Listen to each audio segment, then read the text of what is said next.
حضرت حمزہ رضی اللہ تعالیٰ عنہ کا کیا کیا گیا تھا؟ سینہ چاک کیا گیا، اور بہرحال وہ بیان بھی نہیں کیا جا سکتا. تو رسول اللہ علیہ السلام نے سختی کے ساتھ منع فرمایا. بیان نہیں کر سک رہے وہ بخاری شریف کی حدیث ہے اور کئی صفحات پر ہے. جی تو مطلب منع کیا گیا. نہیں آ گیا کہ بخاری اس لیے نہیں سنا سکتے کیونکہ ہمیں معاملات کے اندر اپنی حفاظت بھی چاہیے. یہ سزا اور جزا نہیں ہے زندہ رہتے ہوئے ہمارے ساتھ. ہمارے ہاں چونکہ علم اور اسپیشلی علم دین کی انتہائی کمی، اور ہم زیادہ تر لوگ نا اس سے تعلیم یافتہ ہوتے ہیں جسے ہم گیجٹ یا موبائل کہتے ہیں، ادھر ادھر کی تھوڑی بہت ہی لی اور اپنی طرف سے مفکر. اچھا دوسری بات، جو بھی کسی بھی عہدے سے 50-60 سال کا ہو کر ریٹائر ہوتا ہے وہ آ کر کے کہتا ہے جی میں تفسیر پڑھ رہا ہوں، میں قرآن پڑھ رہا ہوں، اس کی میں تفسیر پڑھ رہا ہوں، میرے خیال میں یہ ہے. اور یار تو انجینئر آدمی تھا، تو کہاں سے تفسیر اور فقہ کی بات اپنی جو توجیحات دینا شروع کر دیتا ہے؟ بدقسمتی سے میں شاہ جی میں ضیاء صاحب کی طرف جاؤں گا. آپ کا پیغام بالکل مل گیا. وہ لیکن وہ 60 سال والا انجینئر نہیں ہے، ابھی وہ بڑا ینگ آدمی ہے، اور اگر وہ دین کی طرف آ گیا تو میرے سپورٹ کرنا چاہیے کہ کوئی بھی دین کی طرف آ گیا.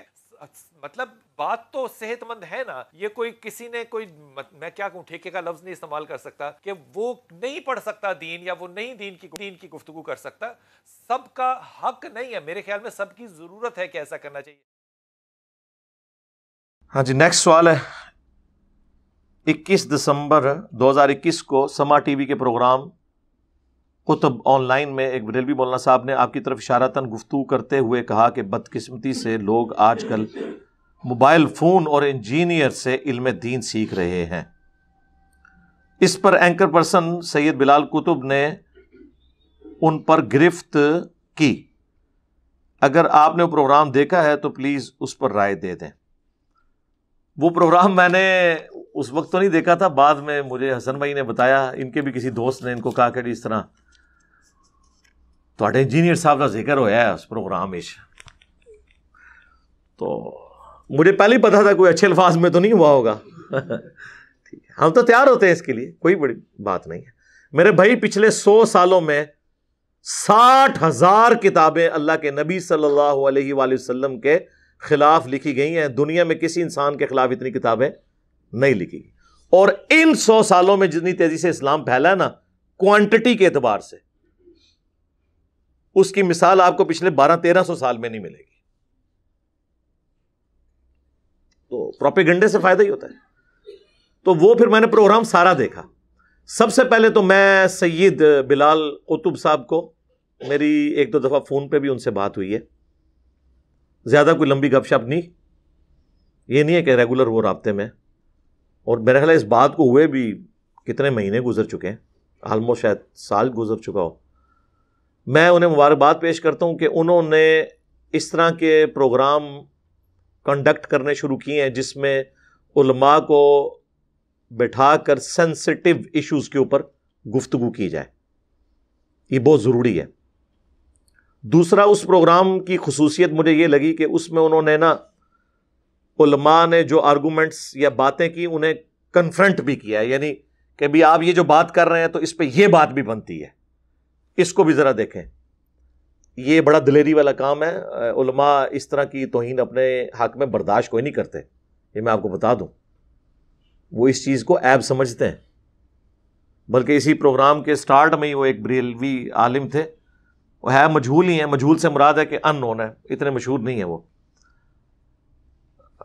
وہ کہنے لگے کہ سیدنا حمزہ ابن عبد المطلب رضی اللہ تعالیٰ عنہ علیہ السلام سے متعلق ایک حدیث ہے، اور وہ حدیث تھوڑی سی بیان کی. اس کے بعد انہوں نے کہا کہ میں یہ تو حدیث بیان بھی نہیں کر سکتا پوری. انہوں نے کنفرنٹ کیا، انہوں نے کہا ہاں جی مجھے بتائیں جس ملک میں آپ وہ حدیث جس کو آپ کہہ رہے ہیں میں بیان نہیں کر سکتا وہ صحیح بخاری میں موجود ہے، آپ صحیح بخاری کی حدیث آ کے پبلکلی بیان نہ کر سکیں تو ہم پھر کہاں کے مسلمان ہیں کہ ہم قرآن اور حدیث پبلکلی بیان نہیں کر سکتے. حمزہ رضی اللہ تعالیٰ عنہ کا کیا کیا گیا تھا؟ سینہ چاک کیا گیا، اور بہرحال وہ بیان بھی نہیں کیا جا سکتا. تو رسول اللہ علیہ السلام نے سختی کے ساتھ منع فرمایا. بیان نہیں کر سک رہے وہ بخاری شریف کی حدیث ہے اور کئی صفحات پر ہے. جی تو مطلب منع کیا گیا. نہیں آ گیا کہ بخاری اس لیے نہیں سنا سکتے کیونکہ ہمیں معاملات کے اندر اپنی حفاظت بھی چاہیے. یہ سزا اور جزا نہیں ہے زندہ رہتے ہوئے ہمارے ساتھ. وہی بات جو ہم بھی کر رہے ہیں، یہ کبھی بھی نہیں کر سکتے.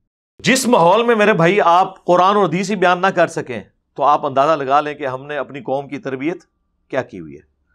تو میرے بارے میں جو اس میں بات ہوئی نا، وہ بریلوی مولانا صاحب بات کرتے کرتے پتہ نہیں ان کے دماغ میں کیا تھا. ہم تو علماء کے اعصاب کے اوپر ویسے ہی سوار ہیں. تو وہ کہنے لگے یہاں پہ لوگ 50-60 سال کی عمر میں جا کے ریٹائرڈ ہوتے ہیں اور پھر قرآن کی تفسیر بیان کرنا شروع کر دیتے ہیں، ہوتے انجینئر ہیں. اور 60 سال دا تے کوئی انجینئر نہیں جو دین دا کام کر رہا ہوئے. لیکن وہ اینکر جو کہ سمجھدار تھا، اسے پتا تھا کہ وہ 60 سال کا کہہ کے وہ توریہ کر رہا ہے نا، وہ بات کدھر لے کے آ رہا ہے. خیر انہوں نے تسلی سے اس کے بعد بھی ان کی بات سنی. اس کے بعد انہوں نے کہا کہ معذرت کے ساتھ جس کو آپ کہہ رہے ہیں نا کہ وہ 60 سال کا انجینئر ہے، وہ ینگ انجینئر ہے. اور پھر انہوں نے کہا کہ مجھے، اب یہ میں لفظ وہ کہتے ہیں کہ میں استعمال نہیں کرتا، ٹھیکے والا، یعنی استعمال کرنے کا طریقہ یہی ہوتا ہے. کیا صرف یہ دین کو بیان کرنے کا ٹھیکہ علماء نے لیا ہوا ہے؟ اگر کوئی شخص اس طرح دین بیان کر رہا ہے تو آپ اس کی حوصلہ افزائی کریں، بجائے یہ کہ آپ اسے ڈسکریج کریں. ہمارے ہاں چونکہ علم اور اسپیشلی علم دین کی انتہائی کمی، اور ہم زیادہ تر لوگ نا اس سے تعلیم یافتہ ہوتے ہیں جسے ہم گیجٹ یا موبائل کہتے ہیں، ادھر ادھر کی تھوڑی بہت ہی لی اور اپنی طرف سے مفکر. اچھا دوسری بات، جو بھی کسی بھی عہدے سے 50-60 سال کا ہو کر ریٹائر ہوتا ہے، وہ آ کر کے کہتا ہے جی میں تفسیر پڑھ رہا ہوں، میں قرآن پڑھ رہا ہوں، اس کی میں تفسیر پڑھ رہا ہوں، میرے خیال میں یہ ہے. اور یار تو انجینئر آدمی تھا، تو کہاں سے تفسیر اور فقہ کی بات اپنی جو توجیحات دینا شروع کر دیتا ہے. بدقسمتی سے میں شاہ جی میں ضیاء صاحب کی طرف جاؤں گا. آپ کا پیغام بالکل مل گیا. وہ لیکن وہ 60 سال والا انجینئر نہیں ہے ابھی وہ بڑا ینگ آدمی ہے، اور اگر وہ دین کی طرف آ گیا تو میرے سپورٹ کرنا چاہیے کہ کوئی بھی دین کی طرف آ گیا. مطلب بات تو صحت مند ہے نا. یہ کوئی کسی نے کوئی، میں کیا کہوں، ٹھیکے کا لفظ نہیں استعمال کر سکتا کہ وہ نہیں پڑھ سکتا دین، یا وہ نہیں دین کی گفتگو کر سکتا. سب کا حق نہیں ہے میرے خیال میں، سب کی ضرورت ہے کہ ایسا کرنا چاہیے. تو انہوں نے تو اس پہ بات کنکلوڈ کر دی. میں اب اس کی اگلی قسط بیان کرتا ہوں. ظاہر ہے چونکہ میرا ذکر ہوا ہے تو میرا تو حق ہے کہ اس فل ٹاسک کو میں باؤنڈری کے باہر پھینکوں. تو میں پہلے تو بلال بھائی حافظہ اللہ تعالیٰ کو مبارکباد پیش کرتا ہوں، اور میں ان کو بتاتا ہوں کہ یہ حوصلہ افزائی کیوں نہیں کرتے. ان کے پلے کوئی شے ہی نہیں ہے جو ہمارے قرآن و سنت کے دلائل کے مقابلے پر لا کر اپنی پبلک کو سیٹسفائی کر سکے. ان کا تو بھیانک خواب یہ پلیٹ فارم بنا ہوا ہے. اس لیے ان کو ہر وقت کوئی بھی دنیا میں مسئلہ ہو جائے نا، وہ انجینئر کا نام لینا شروع کر دیں گے، انجینئر نے یہ کر دیا. اس طرح کے وسوسے پہلے بھی کافی علماء نے، وہ جی دیکھیں جی ڈاکٹری کا مسئلہ ہوگا ہم ڈاکٹر سے جا کے پوچھیں گے، انجینئرنگ کا مسئلہ ہوگا انجینئر سے جا کے پوچھیں گے. اس طرح کی پھر آپ کو مثالیں دیں گے. تو میرے بھائی پھر آپ ممبروں سے یہ بات کیوں کرتے ہیں، یہ حدیث کیوں بیان کرتے ہیں سنن ابن ماجہ کی جو مشکات میں موجود ہے؟ اگرچہ اس کی سند میں کلام ہے لیکن اس کا متن قرآن و سنت کے عین مطابق ہے. اسے تلقی بالقبول حاصل ہے کہ علم دین حاصل کرنا ہر مسلمان مرد و عورت پر فرض ہے. تو اس کا کیا مطلب ہے کہ ہر مسلمان مرد و عورت نے علماء والی ڈگری لینی ہے مدرسے سے، یا اتنا بیسک علم حاصل کرنا ہے جتنا اس کی 24 گھنٹے کی زندگی گزارنے کی ضرورت ہے؟ ورنہ تو ساروں کو میری ڈگری ہولڈر ہونا چاہیے. اور ڈگریاں تو میں تہاڈا جڑا نا اینڈ تک کھولاں گا کہ ڈگریاں دی اوقات کے ہے.